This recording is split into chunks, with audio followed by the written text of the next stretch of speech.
exceptionnel dans la mesure où c'est la première fois depuis plusieurs années, je dirais.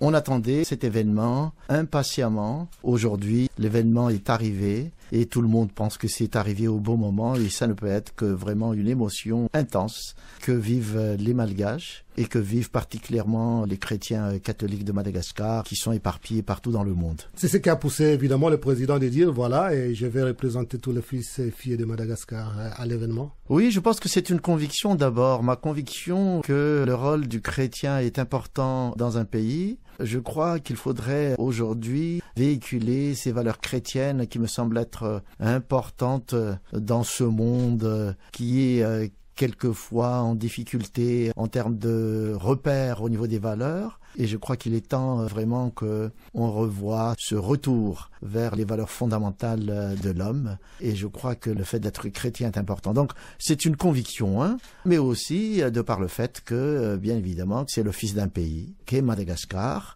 Il me semble qu'il était le seul venant de l'Afrique, en tout cas dans cette équipe, je dirais. C'est bien important que je sois là, à la fois pour honorer de ma présence ce grand événement, je dirais, pour encourager son éminence le cardinal Désiré Tsarazana, parce que je sais que sa mission n'est pas facile, comme la mission de tout cardinal. Je pense que c'est bien important de lui dire que beaucoup de Malgaches sont derrière lui pour appuyer, pour prier pour lui. Et ça, je crois, c'est important. Vous avez fait allusion à certaines valeurs chrétiennes que vous appréciez d'ailleurs, mais est-ce que vous pouvez nous dire, Monsieur le Président, l'importance de la communauté catholique à Madagascar? Elle est importante, Je crois que parmi la communauté chrétienne en général, les catholiques représentent à peu près la moitié. Et ça, je pense que c'est important. Donc ça se chiffre à plusieurs millions de personnes à Madagascar. C'est une communauté dynamique, non seulement en termes de foi, mais aussi en termes d'appui, d'intervention, de participation au niveau social. Donc l'Église catholique est dans l'éducation, dans la santé, dans tout ce qui est secteur de développement comme l'agriculture, infrastructure et bien d'autres. C'est pourquoi je dis le rôle de l'Église catholique est bien important à Madagascar. Le rôle de l'Église catholique est important à Madagascar. Votre pays, le gouvernement que vous représentez d'ailleurs, venait de fêter 50 ans de ses relations avec les Saint-Siège. Et ça vous dit quelque chose? Eh ben, 50 ans, ça signifie que ça a duré 50 ans. Donc, c'est déjà une preuve de bonnes relations. Donc, le Saint-Siège a été représenté l'année dernière à Madagascar. Par le cardinal secrétaire d'État. Exactement, pour célébrer cet anniversaire. Pour dire aussi à tout le monde, tout d'abord, que le Vatican, c'est un État. On l'oublie trop souvent. Et c'est un État qui a vraiment un grand rôle à jouer. Le rôle qu'il a joué dans les relations avec Madagascar depuis ces 50 ans est un rôle bien important. Et comme je vous dis, ça dépasse les aspects normaux en termes de relations, parce que le Vatican, c'est aussi une deuxième patrie, il faut le dire, pour les chrétiens catholiques. Monsieur le Président, dans votre pays, Madagascar, on a suivi un peu l'évolution sociopolitique ces derniers jours. Votre gouvernement vient de fixer l'élection présidentielle au 7 novembre et au 19 décembre de cette année. Est-ce que, Monsieur le Président, vous pouvez nous faire une exclusivité? De quoi? De nous dire si vous serez candidat ou non. Pour l'instant, moi je viens d'apprendre comme vous aussi que ça va être pour le 7 novembre. Donc je l'ai toujours dit, moi mon rôle c'est d'aller jusqu'au bout, jusqu'à la limite de la possibilité de travailler. De travailler sans que cela ne puisse porter ombrage au processus. Je crois que le jour venu, cette candidature serait annoncée comme annoncée par tout le monde. Donc Radio Vatican ne peut pas avoir cette exclusivité aujourd'hui? Elle le devine, j'imagine, mais je pense qu'elle sera avec tout le monde. Voilà, Monsieur le Président. Il y a eu des problèmes pour arriver au processus des élections pour l'apaisement du pays, la nomination du Premier ministre. Est-ce que ça a été seulement sur requête de la Cour constitutionnelle ou c'était aussi de votre volonté? En fait, moi, j'ai toujours manifesté la volonté, ma volonté, de mettre en place un processus électoral paisible, transparent, crédible, accepté par tout le monde. Je voudrais vous dire que je suis un président élu à partir d'un processus électoral qui a été transparent, crédible. Donc, je suis convaincu que c'est le seul moyen de renforcer la démocratie. Il m'appartient de mettre en place le même processus, sinon beaucoup plus renforcé, pour pouvoir organiser les élections. Comment va l'économie de Madagascar? L'économie va pour le mieux aujourd'hui. Je ne vous citerai que quelques chiffres ou quelques agrégats macroéconomiques.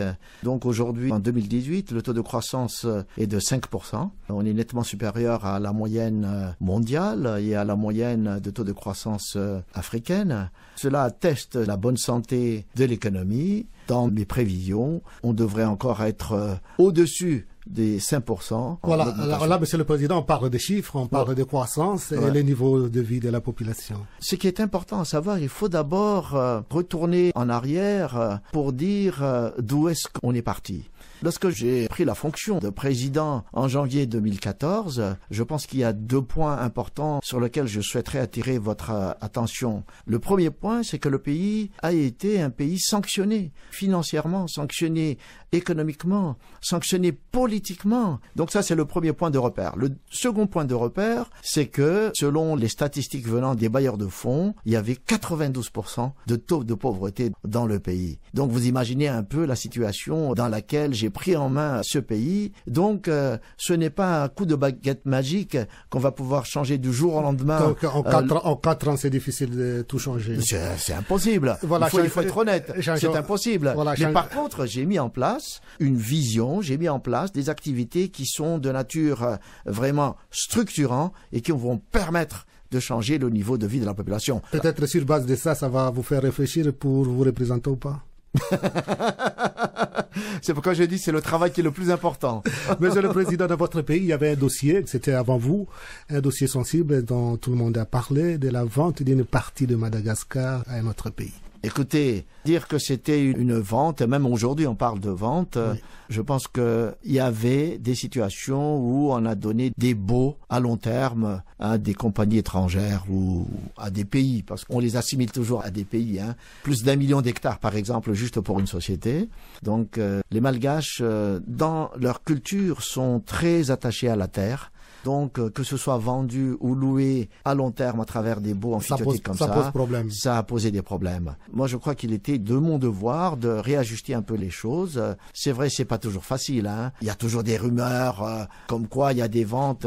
Ce n'est pas vrai. Donc, le dossier n'est pas encore clos, mais il est quand même encore là.